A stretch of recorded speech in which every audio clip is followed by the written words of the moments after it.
Apakah sesuatu yang gaib ini dapat merubah waktu kematian kita, Ustadz Maulana?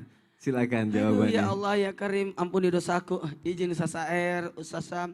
Suatu ketika Nabi Sulaiman alaihissalam berdiri memantau pembangunan rumah ibadah.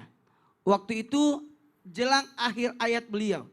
Dan ketika itu malaikat maut datang untuk mencabut nyawa beliau. Kata Nabi Sulaiman, cabutlah nyawaku pada saat saya lagi mengawasi pembangunan. Karena yang bangun itu adalah para jin.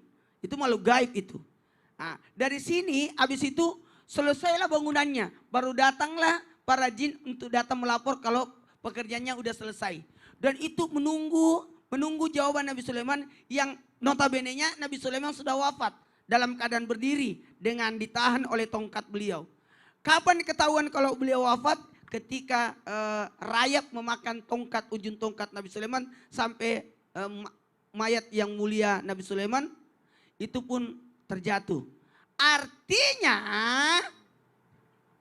bangsa jin pun tidak tahu, makhluk gaib pun tidak tahu. Betapa hebatnya makhluk gaib waktu itu yang diperintahkan oleh Nabi Sulaiman pun tidak tahu akan kematian Nabi Sulaiman alaihissalam.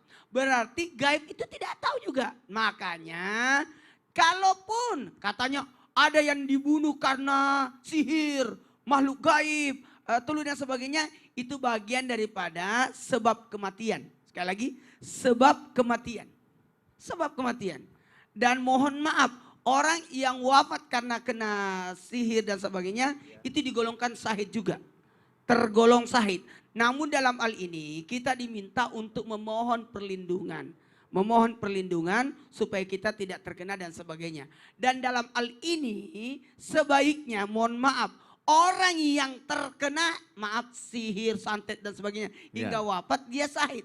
Tapi yang melakukannya otomatis dia dosa besar musyrik. banget ya. Musyrik malah dosa ya besar. Allah. Maka dalam hal ini boleh enggak, bisa enggak? Saya kembalikan lagi. Itu hanya sebab kematian, tapi bukan dia mematikan. Hanya sebab kematian, tapi bukan dia mematikan. Ibarat dokter, sebab sembuh, tapi bukan dia yang menyembuhkan. Maka dalam hal ini kita tetap kembali kepada Allah. La haula wa la quwata illa billah. Mohon izin, mohon maaf tanpa menggurui, hanya mengingatkan. Ayo kita berbaik sangka akan kematian.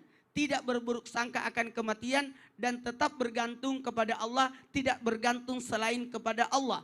Dan ingat, atas apapun yang kita lakukan pasti akan berimbas pada diri kita. Orang yang membenci seseorang terus mau mencelakai seseorang dengan menggunakan kekuatan gaib ataupun ilmu-ilmu gaib, ketahuilah Anda sudah melakukan kemusyrikan dan bisa menjadikan sebab kematian seseorang.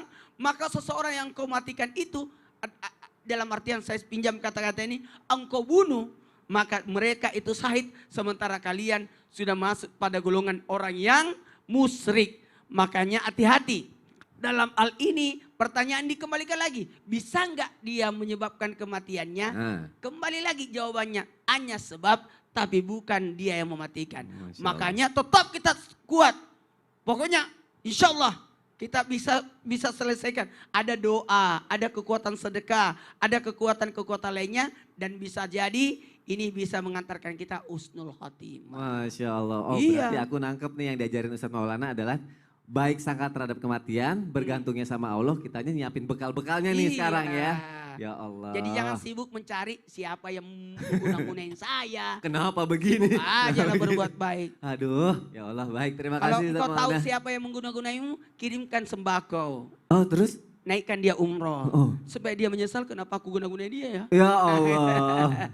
Baik ya Allah, jamaah yang ada di rumah kita lanjutkan lagi. Terima kasih Ustadz Maulana untuk penjelasannya.